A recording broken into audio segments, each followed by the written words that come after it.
आदाब। जम्मू कश्मीर की अगर बात करें, जम्मू कश्मीर में ऐसे नौजवान हैं जिन्होंने पूरे हिंदुस्तान का नाम रोशन किया है। मेरे साथ आप जो शख्स बैठे हैं किसी की तारीफ़ के जब मोहताज नहीं है, क्योंकि हमेशा जो है जम्मू कश्मीर का नाम रोशन किया। और 2016 के बैच के जो ऑल इंडिया टॉपर हैं, यानी कि ACP नबील अहमद बानी, जिनका एक बहुत बड़ा नाम और नाम के साथ इतना बड़ा कारनामा वो आप लोगों के सामने है। क्योंकि हम जानते हैं कि आखिर ज़िंदगी के सफ़र में इंजीनियरिंग से कैसे सोचा कि हम BSF में जाएंगे। तो नबील साहब, बहुत बहुत शुक्रिया वक्त देने के लिए। और जम्मू में आए और जम्मू में मुलाकात आपके साथ, और इतना खूबसूरत चेहरा और चेहरे के साथ इतनी बड़ी काबिलियत, क्या कहना थैंक यू चाहें? सो मच कि आपने मुझे इनवाइट किया। और बहुत अच्छा है कि हम लोग आज बात कर रहे हैं अपनी स्टेट के लिए, तो मुझे बहुत अच्छा लगा। नबील भाई, कैसे सफ़र शुरू हुआ कि अचानक जो है आना और BSF में अल्हम्दुलिल्लाह के जम्मू कश्मीर का और इंडिया का नाम रोशन किया है, इतना बड़ा नाम नबील अहमद बानी। और मुझे ऐसा लगता है कि किसी भी इंसान की ज़िंदगी का सफ़र तब शुरू होता है जब वो एक सपना देखता है और उसके लिए कोशिश करता है। और मुझे ऐसा लगता है कि मेरा हमेशा से ये सपना रहा है कि हमारी स्टेट का नाम पॉजिटिव लिया जाए आगे। और मुझे ऐसा लगता है जितना टैलेंट JNK के यूथ में इतना किसी में नहीं। और यही सपना लेके मैं भी अपनी लाइफ में आगे बढ़ा कि मुझे वर्दी पहननी है। और मैं झूठ नहीं बोलूँगा कि मेरे को ऐसा कुछ भी नहीं था कि मुझे ऑफिसर ही बनना है। शायद मेरे लिए एक स्टार भी, ये तो अल्लाह का शुक्र है कि आज मेरे पास मतलब एक वर्दी है जिसमें इतने सितारे लगे हैं, पर मैं शायद एक सितारे से भी खुश रहता।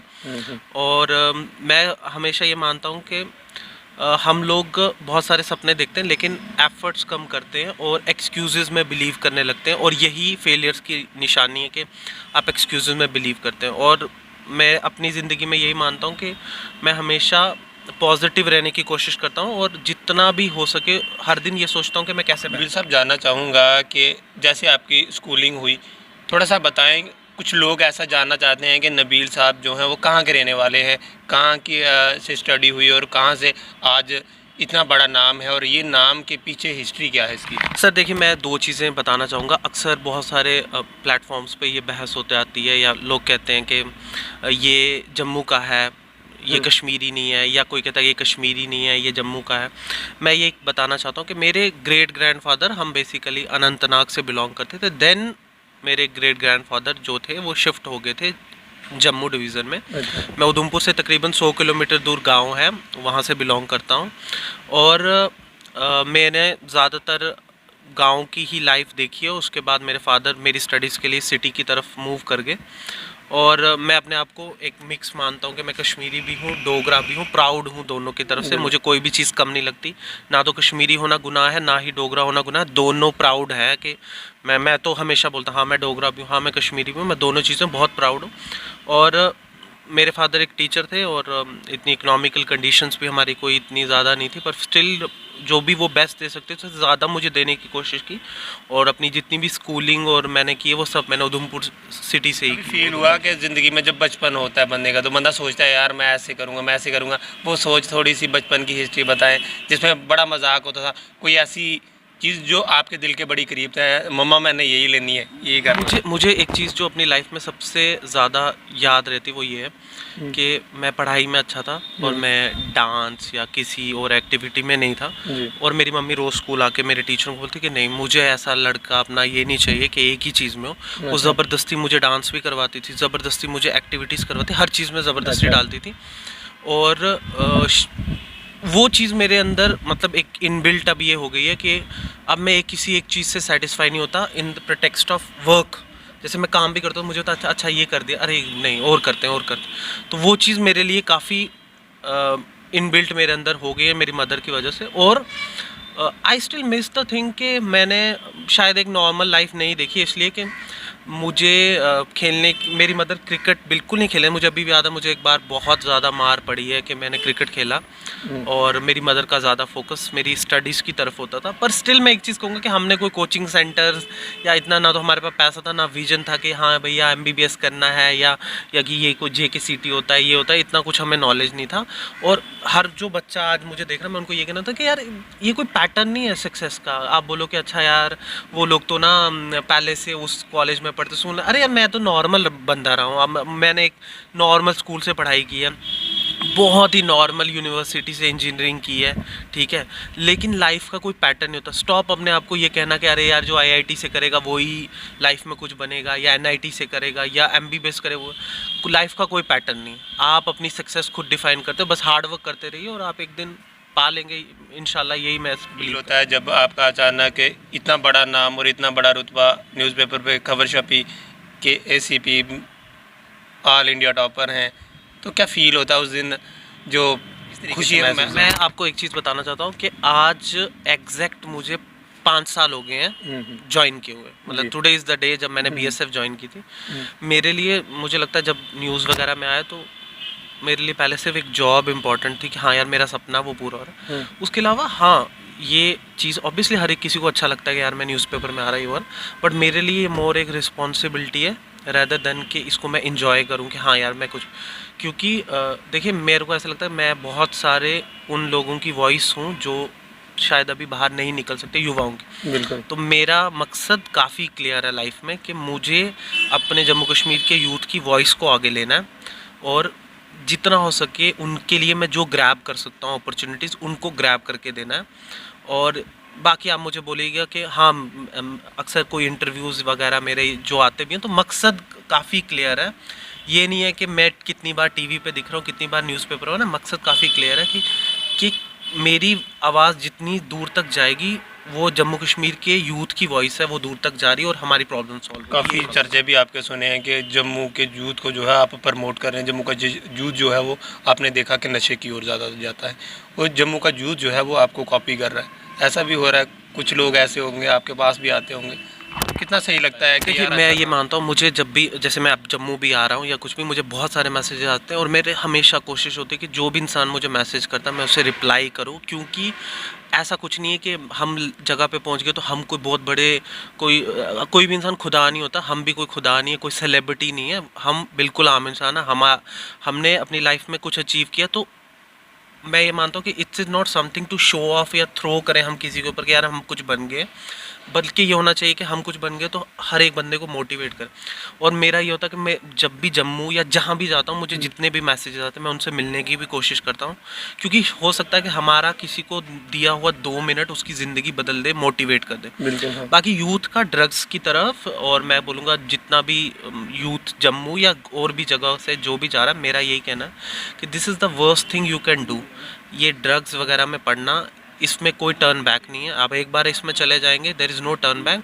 और मेरी सबसे अपील यही है कि अपना फ्यूचर बनाओ, अपना फ्यूचर बर्बाद मत करो। ये एक स्किप है, आप जो लोग ड्रग्स की तरफ जा रहे हैं आप रियलिटी से भाग रहे हो। और कितने दिन होगा, क्या होगा आप मैं बहुत सारे लोग देखे, इन सबको लगता है कि यार मैं ये बिज़नेस कर दूं, किसी को लगता है मैं बिज़नेस कर दूंगा ये तो मैं करोड़पति दूंगा, एंड में you end up in jail. और सेकंड थिंग इज, हमेशा मुझे लगता है हर बच्चा ये सोचे कि जो भी हम ये चीज़ें कर रहे हैं, ड्रग्स है या कोई भी गलत चीज़ कर रहे हैं, आप ये सोचिए कि जो बदनामी आपको मिलेगी आप शायद झेल लें, लेकिन जो आपकी फैमिली को मिलेगी वो बहुत ही गलत है। इसलिए प्लीज़ ऐसा कुछ मत करो, क्योंकि इन द एंड वो गलत सामने आएगा। और आप बिल भाई, कभी ऐसा हुआ है कि अल्लाह ने इतना बड़ा रुतबा दिया, अल्लाह ने इतना बड़ा नाम दिया, और कभी ऐसा हुआ है कि लाइफ में कोई इमोशनल टाइम आ गया कि आपने बड़ा फील किया यार आज सब कुछ है वरना वो कभी? मैं हमेशा मानता हूँ कि मेरे फादर जब जिंदा थे तो मैंने ये बीएसएफ का एग्ज़ाम एक बार दिया था, और मुझे अभी भी याद है। और ये चीज़ मैं चाहूँगा सब लोग ध्यान से सुने, क्यों ज़रूरी है ये बात मैं आपको सुना रहा हूँ। तो मेरा एग्ज़ाम यही था बीएसएफ का, सब कुछ हो गया, रिटर्न पास हो गया, इंटरव्यू पास हो गया, physical everything was pass, interview हो गया, और मैं बहुत श्योर था कि अब मैं लग जाऊँगा। इवन कि मैं इतना श्योर हो गया कि मैंने तैयारी कर दी। मैंने अम्मी को कहा कि अब अच्छा अब जब लोग आएंगे इतनी कोल्ड ड्रिंक लाएंगे, मिठाई लाएंगे, घर ऐसा बनाएंगे। और रिज़ल्ट आया और मैं 4 नंबर से लिस्ट से आउट हो गया। वो मेरे लिए बहुत शॉकिंग टाइम था। मेरे फादर भी काफ़ी श्योर थे, और उसके कुछ महीने बाद मेरे वालिद साहब का इंतकाल हो गया हार्ट अटैक से। पर उनका सपना मेरे अंदर था। मैंने दोबारा एग्ज़ाम दिया और फिर दोबारा मेरा सब कुछ हुआ। और मेरी अम्मी को मैंने बताया कि लास्ट तक मैं पहुंच गया, पर मेरी अम्मी ने बोला कोई उम्मीद मत रखना, क्योंकि पिछली बार भी हुआ था ये नहीं।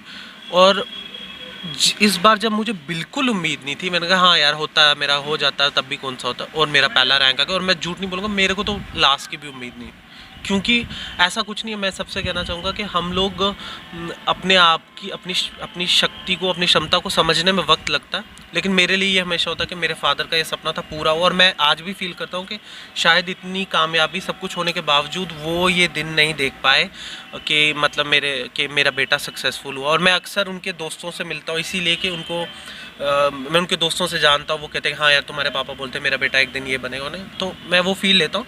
लेकिन ज़िंदगी में कुछ कमियाँ होती जो कभी पूरी नहीं होती, तो ये हमेशा मेरे लिए मैं जानना चाहूँगा कि अचानक नंबर आता है, एक बड़े दूर दराज इलाका है, आपने बताया कि 100 किलोमीटर का इलाका है, वहाँ से जब आपका सफ़र दिल्ली तक रहा, वहाँ पे प्राइम मिनिस्टर साहब से मिले, डिफेंस मिनिस्टर से मिले, मैंने आपकी काफ़ी फ़ोटोज़ गूगल पे निकाल कर देखी, तो कैसा रहता है अचानक ये सब हो रहा था आपकी जहन में, ये सब चीज़ें माइंड में चली थी कि क्या होने मुझे वाला? जब बुलाया गया, एक्चुअली मुझे बहुत टाइम तक पता नहीं लगा कि मुझे बुला रहे क्यों है। मुझे उस वक्त मैं बहुत छोटा भी था, और ये 5 साल पुरानी बात है, और हमारे लिए सब कुछ नया था। मुझे बस ये था कि मेरी जॉब मत छीन लेना। मुझे ऐसा लग रहा था कुछ गलत कर दिया मैंने, कुछ गलत हो गया या क्या हो गया। और वो सब जो टाइम पीरियड था वो एक ड्रीम साइकिल की तरह चल रहा था, कुछ समझ नहीं आ रहा था, कुछ प्लान्ड नहीं था, वो बस हो रहा था। और तकरीबन 5 साल हो गए इस बात को, और मैं मानता हूँ कि इस दौरान मेरा रिश्ता प्रधानमंत्री साहब से, डिफेंस मिनिस्टर से, और भी जितने भी लोग हैं वो बहुत गहरा हुआ है।